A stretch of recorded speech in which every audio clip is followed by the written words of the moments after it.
रसभरैर्मधुरस्थिरेशैः जागर्ति यत्र भगवान् गुरुचक्रवर्ती जागर्ति यत्र भगवान् गुरुचक्रवर्ती विश्वोदय प्रलयनाटक सूत्रधारः विश्व। पिछले दिनों हिमालय में रहने का सौभाग्य प्राप्त हुआ तो मैं आश्रम से सुबह ही चला जाता था, जिस आश्रम में ठहरा था, और वहां जाकर के जंगल में बैठ जाता था। बड़ा सुंदर दृश्य था हिमालय का, प्राकृतिक सौंदर्य बहुत सुंदर था, वातावरण बड़ा शांत था। तो कुछ बैठने के बाद एक विचार तरंग चलता और बहुत गहराई से चलता। उतनी गहराई से तो यहां मैं उनका आकलन नहीं कर पा रहा हूं, जितनी गहराई से वहां पर वो विचार तरंग चलती थी। उसमें और बातें नहीं, दो तीन बातें जो मूल रूप में आई मेरे साथ। मैं चाहूंगा कि उस दृष्टिकोण को आप लोगों के सामने रखना और उन्हीं विचारों की दृष्टि से जो है ये ग्रंथ एक आधारभूत लिया है। तो एक विचार ये था, इतने दिनों से वेदांत का पठन पाठन अपना चलता ही रहा, सब लोग जानते हैं, उसी में लगा रहा। पहले भी कभी कभी ये बातें आती थी। क्या आती थी? एक तो ये आती थी कि जैसे मांडूक कारिका अजातवाद, जिसका प्रतिपादन करने वाले गौड़पादाचार्य भगवान वेदांत के भाष्य में जो है वेदांत तत्व को इतने जो है स्फुट रूप में प्रकट करने वाले शंकराचार्य भगवान, इन लोगों ने तो अन्य ग्रंथ भी लिखे उपासना पर। उस उपासना का क्या संबंध है वेदांत से? एक तो विचार। गौड़पादाचार्य भगवान ने सुबोधय नाम का ग्रंथ लिखा, शंकराचार्य भगवान ने सौंदर्य लहरी लिखा, अन्य भी बहुत स्तोत्र लिखे। शंकराचार्य भगवान का एक ग्रंथ है प्रपंच सार, तंत्र का ग्रंथ है, और उस पर पद्मपादाचार्य भगवान की टीका है और भाष्य है उनका। तो आखिर ये दोनों परंपराओं में क्या संबंध है? एक तो विचार, ये दो जो परंपराएं चली उनका क्या संबंध है? इस समय भले ही वेदांत का पठन पाठन जहां होता हो, कहां इस प्रकार के उपासनाओं का कोई प्रसंग नहीं आता, फिर भी जो मुख्य स्थल हैं, जैसे आपका जो है वह जो अपने श्रृंगेरी मठ परंपरा है, वहां भी श्री चक्र पूजन चलता है। तो आखिर उस पूजन का वेदांत निष्ठा से क्या संबंध? एक विचार का केंद्र ये था। दूसरे विचार का केंद्र ये था कि एक जो हम लोगों के मन में बना हुआ है, यहां पर देखते हैं कि उपनिषदों में भी जगह जगह उपासनाएं आती। तो जो उपासनाएं क्यों आती हैं उपनिषदों में, उन उपासनाओं को का वेदांत निष्ठा में क्या संबंध है, ये बुद्धि से समझ में नहीं आता। और इसीलिए वेदांत पढ़ने वाला जो है उसको उसके तरफ से एकदम पढ़ने वाला भी उपेक्षा करता है और पढ़ाने वाला भी उपेक्षा करता है, क्योंकि वो सोचता है कि ऐसे है। ये क्यों ऐसी उपेक्षा होती है कि वस्तुतः वेदांत का विचार जो हम लोग पढ़ते हैं वो बुद्धिग्राह्य है, वो बुद्धि से ग्रहण करते हैं, और उपासना केवल श्रद्धाग्राह्य है। उपासना केवल श्रद्धाग्राही। तो ये बुद्धि प्रधान जब व्यक्ति हो जाता है, तो श्रद्धा से जो स्वीकृति होनी थी वो स्वीकृति नहीं हो पाती। परंतु मेरा यहाँ कहना है कि उसका जो है वह संबंध क्या है वेदांत निष्ठा से। जन्म से लेकर के हम लोग देखें इस विचार को, श्रद्धा आपको पहले प्राप्त हुई कि बुद्धि पहले? सृष्टि के आदि में देखिए आप, जहां पर षोडश कलक पुरुष की बात है, पहले तो प्राण को उत्पन्न किया परमेश्वर ने, श्रद्धा उत्पन्न, दूसरी कला श्रद्धा ही उत्पन्न किया, और अनुभव भी कर लीजिए आप। ये प्रक्रिया का अनुभव बहुत जरूरी है। कला इसलिए कहते हैं कि कला जो है वो औपाधिक अंश एक तो औपाधिक है, दूसरे अंशभूत। कला अंश का नाम होता है ना, औपाधिक अंश, जिसके कारण उसको षोडश कलक कहते हैं। जितनी विशिष्ट संज्ञा हम लोगों की होती है वो उपाधि के कारण। पुरुष में विशिष्ट संज्ञा उपाधि से होती है। वो बातें भी अभी आएंगी इसमें बहुत विस्तार से। मैं यहाँ ध्यान दिला जा रहा था कि देखो क्या प्रक्रिया बनती है बालक है। अब उसके अंदर देखो श्रद्धा प्रधान है कि बुद्धि प्रधान है? बुद्धि तो है, इंद्रियां भी हैं, इंद्रिय और बुद्धि से एक चीज गृहित करता है वो, एक आकृति गृहित किया उसने, तो आकृति गृहित किया तो इंद्रियों के माध्यम से गृहित किया कि नहीं? तो ज्ञान तो एक शरीर का हुआ उसको, पर उसको जगत में क्या सिखाया गया? ये जो दिख रही वो तुम्हारी माता है? और इस वाक्य को उसने श्रद्धा से गृहित कर लिया। इस वाक्य में बालक ने तर्क नहीं किया, ध्यान में है ना, तो श्रद्धा से गृहित कर लिया। एक मूर्ति दूसरी आई उसके सामने, भाई ये तुम्हारा पिता है, तर्क तो उसने नहीं किया, श्रद्धा से गृहित किया। एक पक्षी दिखा, क्या है? कौवा है, उसने बिना तर्क के श्रद्धा से गृहित कर लिया।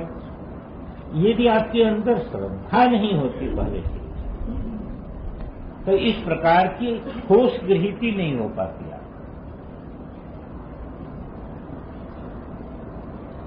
यही प्रक्रिया चलती रही, चलते चलते उसके बाद पढ़ने इत्यादि में बुद्धि का काम विशेष। जैसे जैसे बुद्धि व्यवहार बढ़ता गया, तैसे तैसे बुद्धि का जो प्रभाव रहा, इस प्रभाव से जो है श्रद्धा तत्व ढकता है।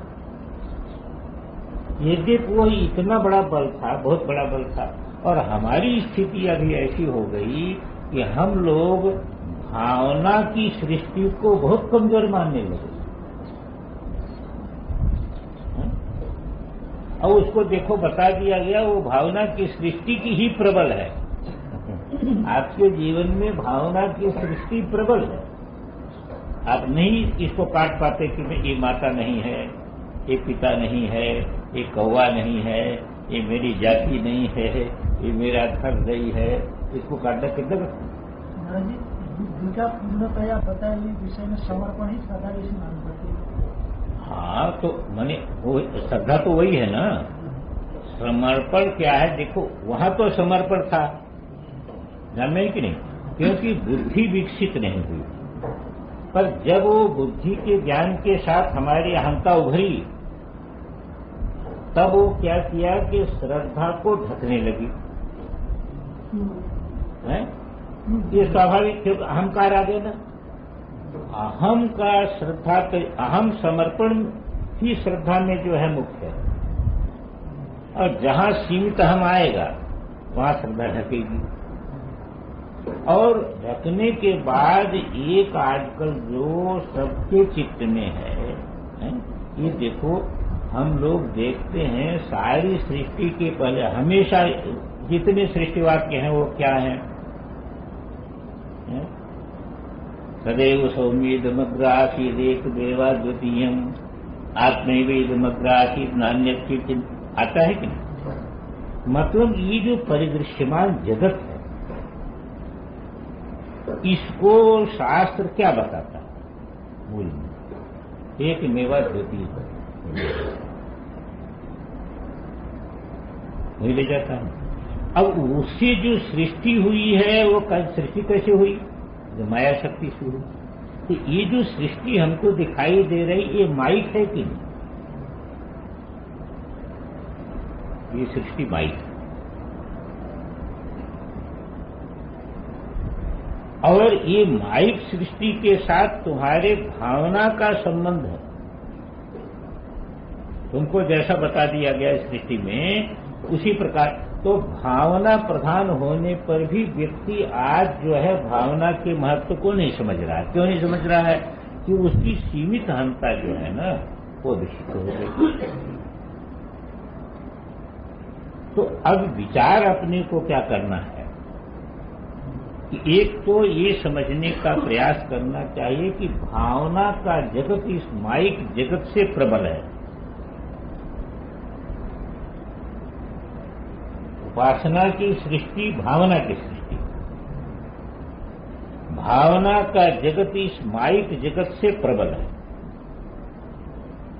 अरे देखो एक महादेव तुम्हारे सामने देते हैं, एक शालिग्राम देते हैं, वो माइक सृष्टि है? तुमको कहा जाता है ये विष्णु है। उपासना में क्या होता है? ही है ना। तो ये भावना की सृष्टि हुई, पर वो भावना की सृष्टि धीरे धीरे धीरे धीरे प्रबल होकर के विष्णु को प्रकट करने में समर्थ होती है।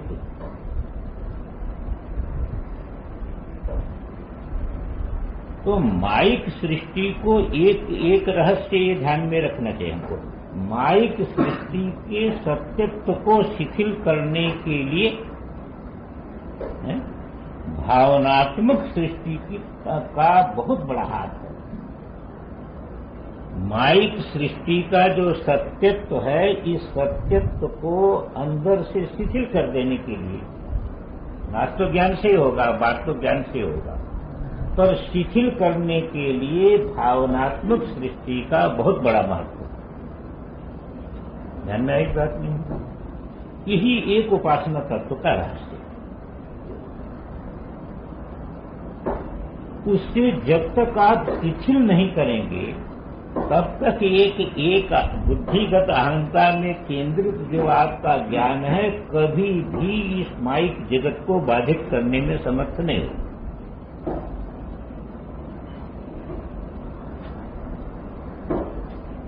कभी भी इस माइक जगत को बाधित करने में समर्थ नहीं। समस्या ये है कि इतने दिन से हम लोग जो अभ्यास कर रहे हैं और कहते भी हैं और बाद समानाधिकरण भी जानते हैं, मुख्य समानाधिकरण भी जानते हैं, उससे सारा बुद्धि का व्यायाम भी कर लेते हैं, पर उसका फल नहीं उदय हो रहा है। वास्तविक में फल जो उदय होना चाहिए, सत्यत्व तो बिल्कुल निकल जाना इससे, ये नहीं हो रहा है। एक सच्चाई है, ये नहीं हो रहा है। एक सच्चाई क्यों नहीं हो रहा?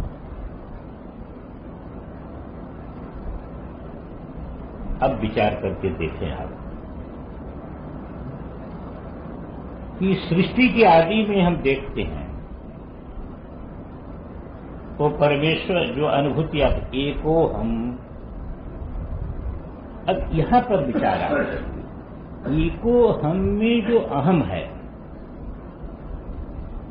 वो जो अहम है और जिस अहम में हम जी रहे हैं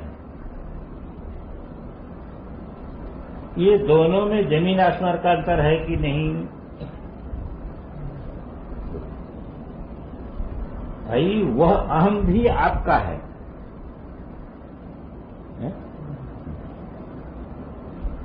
कैसे? वही आपका स्वरूप है। आप यहां देखिए, सब में देख लीजिए, सदैव सौम्येत मद्रात आसीत एक मेवा द्वितीयम, अंत में क्या कहेंगे? तत्सत्यम स आत्मा तत्वमसि।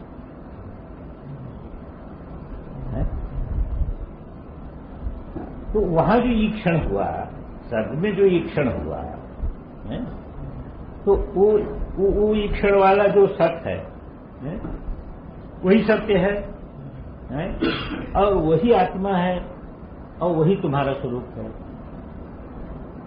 तो हमारा स्वरूप जो शास्त्र प्रतिपादित करता है, वो जो अहंता है, वो कौन सी अहंता है? ये अहंता है कि वो अहंता है? जब तक ये अहंता उस अहंता में लीन नहीं होगी, समझ में,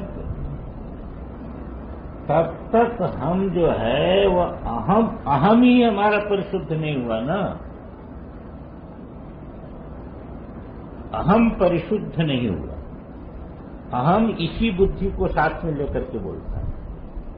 दूसरी चीज क्या है कि हम लोगों की जो अहंता है वो इदम से पोषित है कि इदम से पोषित है? शरीर से हो, चाहे ज्ञान से हो, चाहे किसी से, बाहर से हो, भक्तों से हो, कहीं से भी हो, पर हमारी अहंता जो है ना, इदम से पोषित है, इदम से जी रही, इदम से खुराक मिल रहा है उसको। इदम का खुराक की उसकी से अलग हो जाने की कल्पना भी जो है वह भयदायक हो जाती है। ये कैसे? तो हम अस्मिता में जी रहे हैं कि शुद्धांता में जी रहे हैं?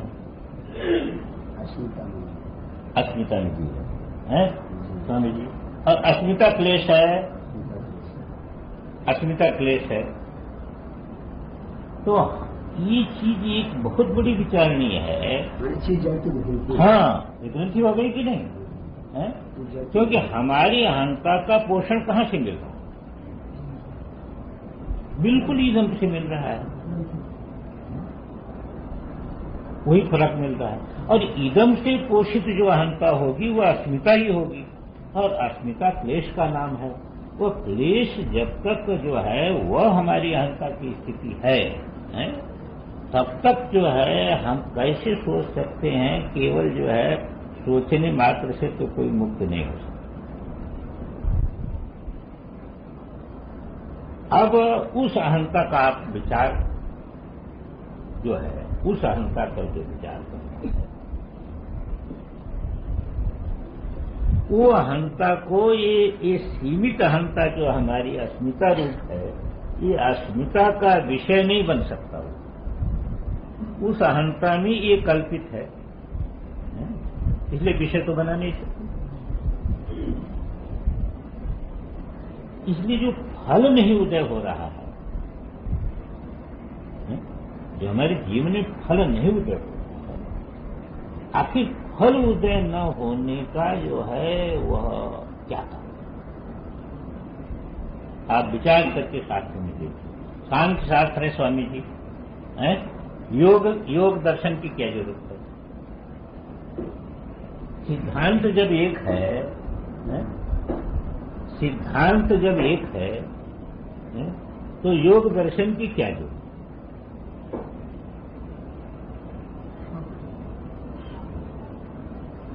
वस्तुतः क्योंकि सांख्य विचार प्रधान है कि नहीं, बुद्धिग्राह्य है ही है, ये खटखट करने की क्या जरूरत है? बहुत बड़ी जरूरत।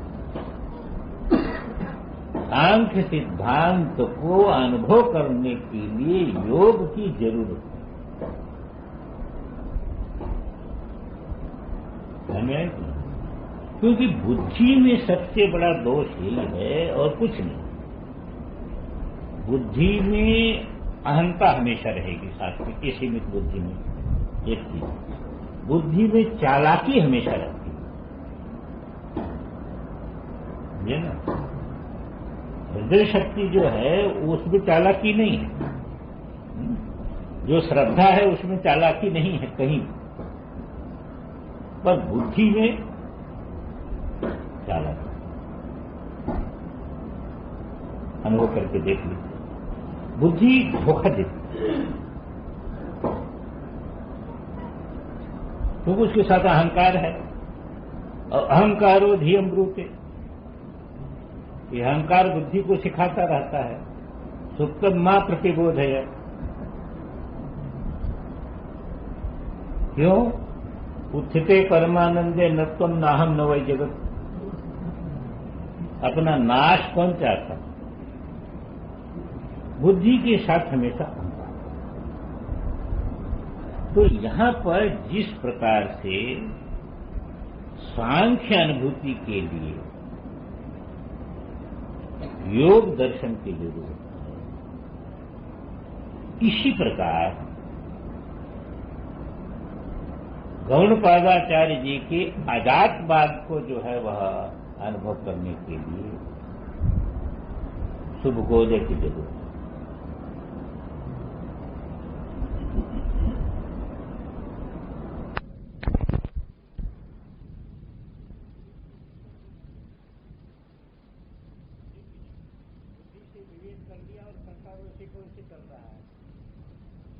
बुद्धि से तुमने विवेक कर लिया, इसमें कोई बात नहीं, पर मैं कहते ही क्या आता है?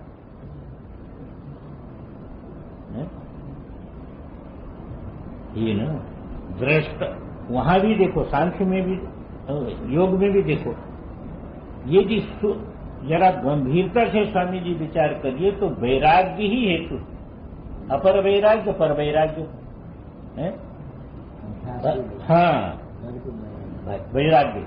अब देखिए, उसको तो सीधे बने आपको सविकल्प समाधि से निर्विकल्प में जाने के लिए वैराग्य को ही माना, वहां तो विचार तो है ही नहीं है।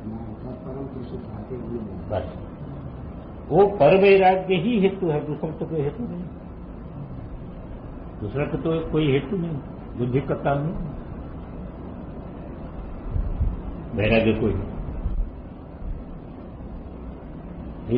सविकल्प से निर्विकल्प के लिए वही है। तो हमने तो देखा कि वहां भी अपर वैराग्य और पर वैराग्य इसी की प्रधानता है, इसी की प्रधानता। और ये होगा कैसे? कहने से तो नहीं होता। जब तक ये जगत का जो है वह सत्यत्व जो है वह दृढ़ है, तब तक हम वैराग्य कह सकते हैं, तो वैराग्य हो नहीं। ये है। तो मैं ये कह रहा था कि उपासना में वो केवल श्रद्धा गृहीत है, इसलिए उसमें अहंता का संबंध जो है नहीं है, अहंता उसमें समर्पित है। और जो हम विचार करते हैं वह बुद्धि गृहीत है, इसलिए उसके साथ अहंता का जो है उत्कर्ष बनता है। इसीलिए गीता में समाधि को भी और ये विचार दोनों को विचार सुख संगेन बदनाती ज्ञान संगेन चानक।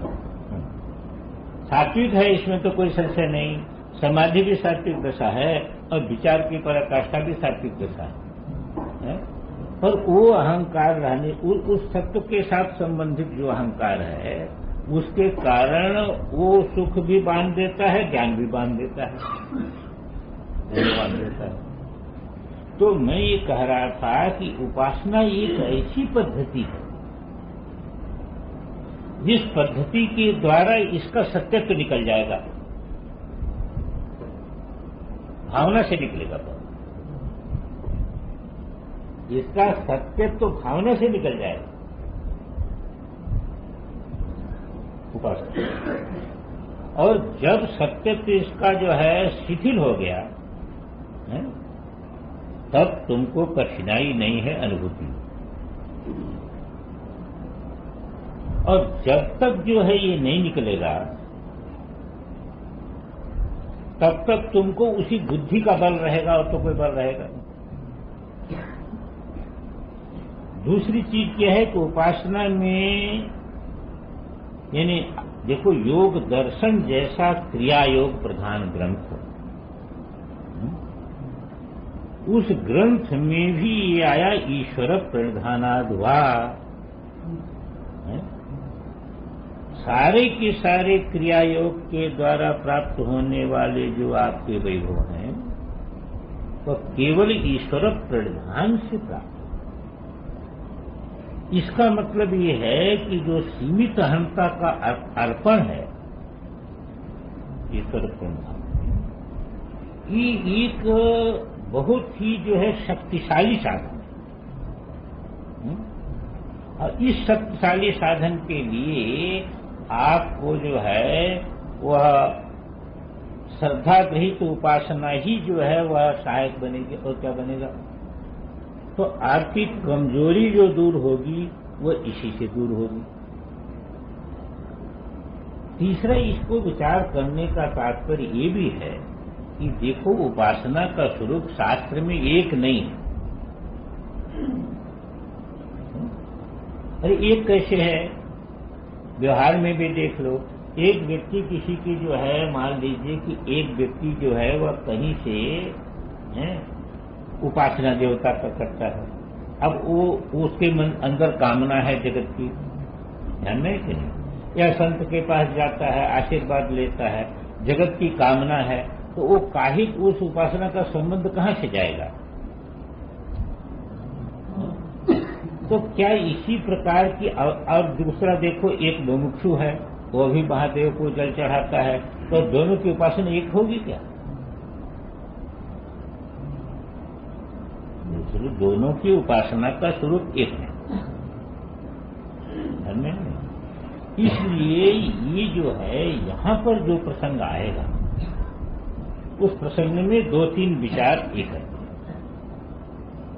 विचार ये करना है कुछ चीजों का ज्ञान तो ऐसा प्राप्त करना पड़ेगा आपको कि जो सबको नहीं है। जैसे क्या है कि यदि वेदांत प्रक्रिया में भी आप चलिए तो अब पंचकोश का ज्ञान आप प्राप्त करेंगे तो पंचकोश के प्रतिपादन के लिए नहीं प्राप्त करते, तो ज्ञान प्राप्त करना पड़ेगा कि नहीं। ज्ञान प्राप्त करना पड़ेगा पर उसमें तात्पर्य नहीं है। शास्त्र में आप उपासना देखते हो, कर्मांग उपासना एक उपासना का स्वरूप ध्यान में है कि और फिर जो है वह अब देखो शुद्ध उपासना आई, शुद्ध उपासना, प्रतीकोपासना आता है नहीं, अहंग्रहोपासना उपासना का स्वरूप आता है ना।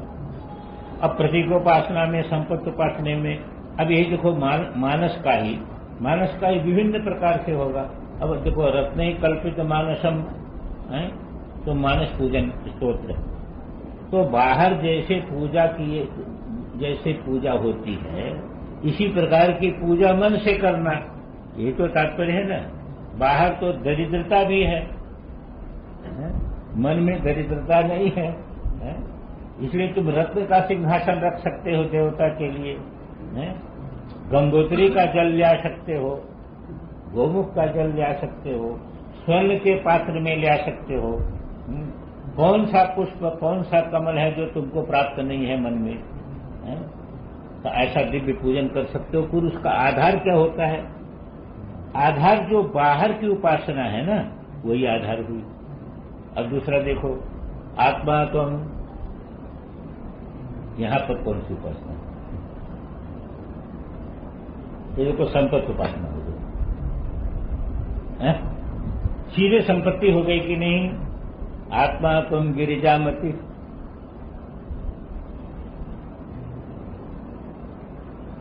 ये भी तो महादेव की उपासना हुई ना,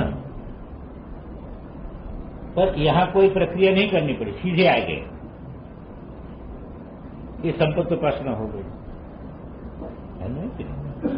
अब देखो अहंग्रहोपासना में जो है वह अलग प्रधानता है, प्रतीक उपासना में प्रतीक की प्रधानता होती है। कैसे उपासनाओं को विभिन्न प्रकार के स्वरूप आते हैं शास्त्र में। तो ये जो दूसरी ये विचार करने का सुबोधय के आधार पर ये विचार हमको विस्तृत रूप में करने का क्यों संकल्प हुआ कि आजकल श्री विद्या के विषय में लोगों के मन में बहुत बड़ा लगाव, सभी चाहते हैं वो देवी की उपासना करना। क्यों चाहते हैं ये तो भगवान जाने, पर चाहते हैं। श्री चक्र के विषय में बहुत कुतूहल सभी के मन में, चाहे उसको जाने चाहे न जाने, पर कुतूहल तो बहुत बड़ा है। तो इस ग्रंथ से ये आपको मालूम होगा कि वस्तुतः संन्यास परंपरा में श्री विद्योपासना का क्या स्वरूप। इससे जो श्री विद्या में लगे हैं उनकी कम से कम ये भ्रांति तो दूर होगी और उनको एक दृष्टि तो मिलेगी, उनको एक दृष्टि तो मिलेगी कि वस्तुतः शास्त्र ऐसे तंत्र के विषय में बहुत जिज्ञासा इस समय कर रही है। इस ग्रंथ से आपको ये मिलेगा कि वस्तुतः जैसे पूरा वेद है, आपका वेद पर श्रद्धा है, इसमें कोई संशय नहीं है, पर आपके काम की थी, आप मुमुक्षु हैं, आपके काम की थी जो उपनिषद है।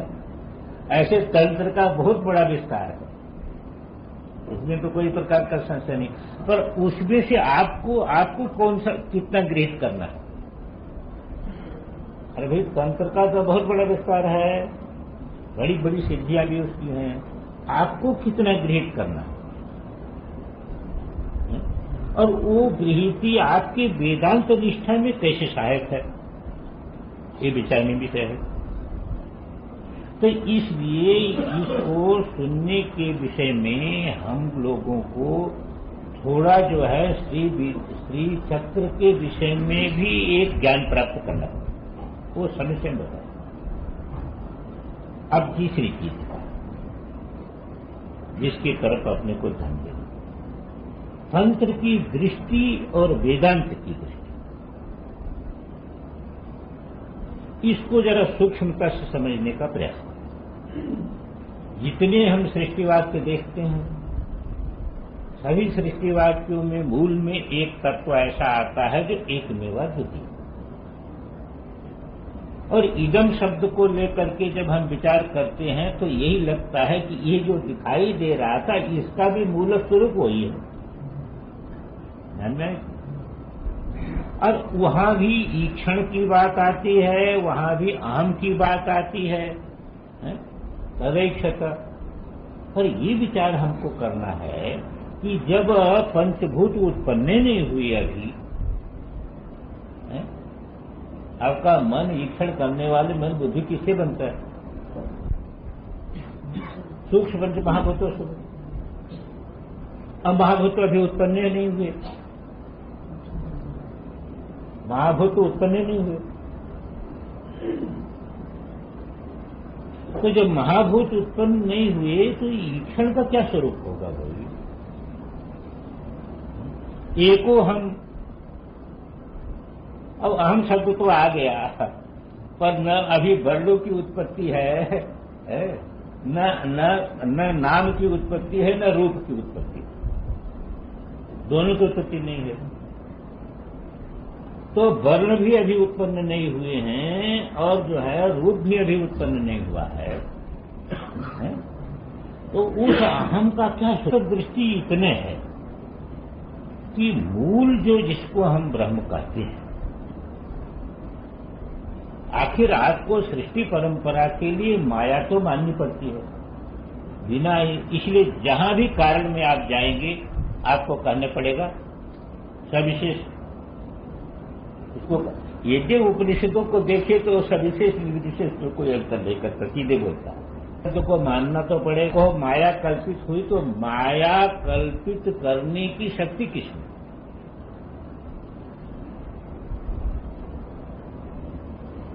अनंत रूपों में प्रतिभाषित होने की शक्ति किसमें?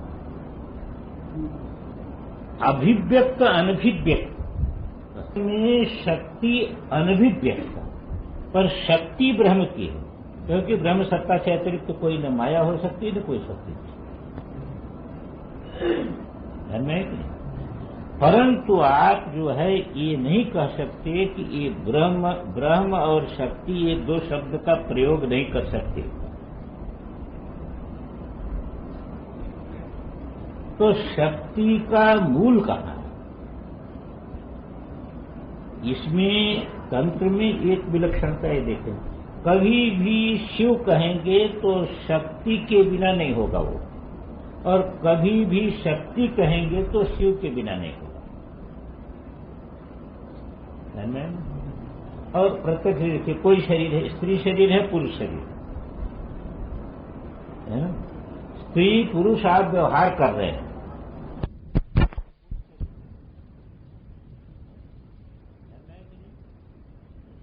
यानी शिव शक्ति के बिना यह भी शरीर नहीं है, शिव शक्ति के बिना वो भी शरीर नहीं है।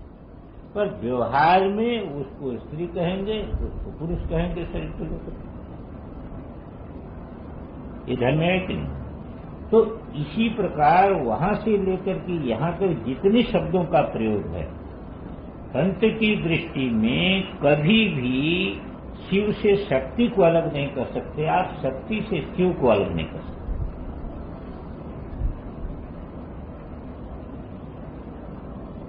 शक्ति से शिव को अलग नहीं कर सकते, शिव से शक्ति को अलग नहीं कर सकते। तो जिस समय आप मूल तत्व का विचार करते हैं, उस समय शिव शक्ति शब्द का प्रयोग नहीं कर सकते, प्रयोग नहीं कर सकते। परंतु ये अस्तित्व नहीं है तो आएगा कहां से, है ना? अब दो शब्दों में अंतर क्या होगा? अंतर ये होगा, समझे ना? जैसे देखो अग्नि, हमने कहा अग्नि है? तो अग्नि कहने मात्र से आपके अंदर ये है कि अग्नि में एक दाहिका शक्ति है, उस शक्ति को आप अलग नहीं कर सकते, नहीं कर सकते ना? है? उस शक्ति का अस्तित्व अग्नि से पृथक नहीं है। जब अग्नि से पृथक अस्तित्व है ही नहीं, अग्नि से पृथक जब शक्ति का, दाहिका शक्ति का अस्तित्व है ही नहीं, तो अग्नि रूप ही हुआ, है ना? पर जब अग्नि हम कहेंगे तो उसके अंदर शक्ति निहित है कि नहीं? और शक्ति हम जहां तक देखेंगे वहां पर अग्नि है कि नहीं? क्योंकि अग्नि के बिना तो उसका अस्तित्व में है कि नहीं? ये चीज एक विलक्षण। तो जहां पर इतना मात्र ध्यान रखना पड़ेगा कि अगम की प्रक्रिया में अब वो जो अहम है आपका, एको हम, इसी का नाम उनके यहां है पूर्णाहंता। जो श्रुति में आया एको हम बहुश्याम प्रजाई, तो ये जो अहम है उस अहम का नाम क्या है? पूर्णाहम। पूर्णाहंता, वो अहंता पूर्ण है, हमारी अहंता पूर्ण नहीं है, संकुचित है, और वही जो है लक्ष्यभूत हुआ। इसके विषय में वेदांत में एक और विचार करिएगा, वेदांत के लोग, काफी लोग करते हैं। एक चीज यहां पर ध्यान दीजिए, दो तीन चीजें जो है वह बहुत स्पष्ट होनी चाहिए। अरे भाई, ब्रह्म में ध्यान में है कि नहीं? ये सारा का सारा कल्पित है, जीव भाव तो ब्रह्म में कल्पित है ना?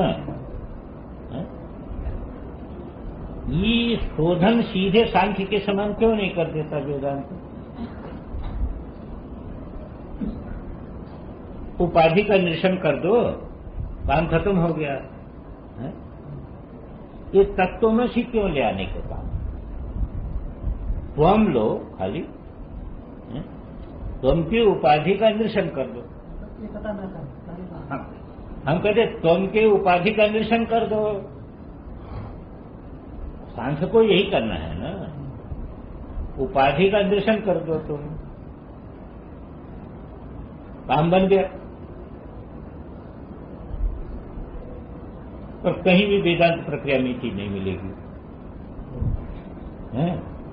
जहां भी शोधन होगा तत्त्वमसि, त्वम का शोधन होगा, तत् का शोधन होगा, सीधे यहां से चलेंगे आप मांडुक्य में देखिए, तत्पर से सीधे ब्रह्म को पकड़ लें। हम कहते तत्पद से सीधे ब्रह्म को पकड़ने से कोई फायदा नहीं। तत्पद से सीधे ब्रह्म को पकड़ने से अपना क्या फायदा होगा?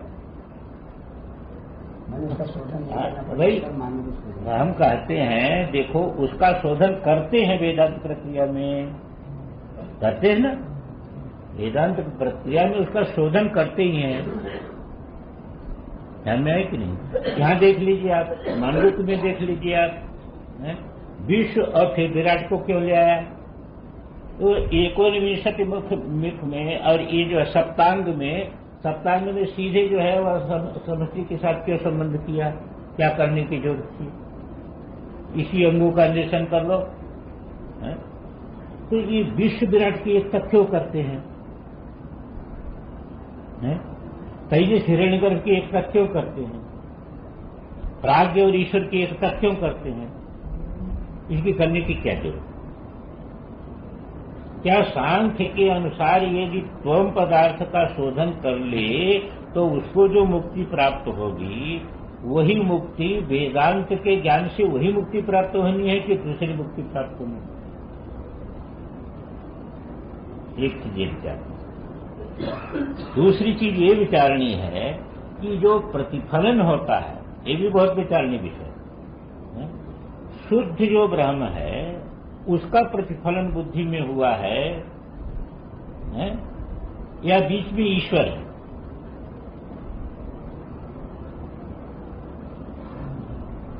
बुद्धि में प्रतिफलन जो हुआ है वह ईश्वर बीच में होकर के प्रतिफलन हुआ है कि शुद्ध का सीधे प्रतिफलन हुआ? अभी हम खाली ये रख रहे हैं, ये सब बातें आएंगी पर ये विचारणीय विषय। अब वेदांत प्रक्रिया में दोनों मानते हैं। आप मांडुक्य में देख लो, आनंदगिरी में ईश्वर का ही प्रतिफलन मानो।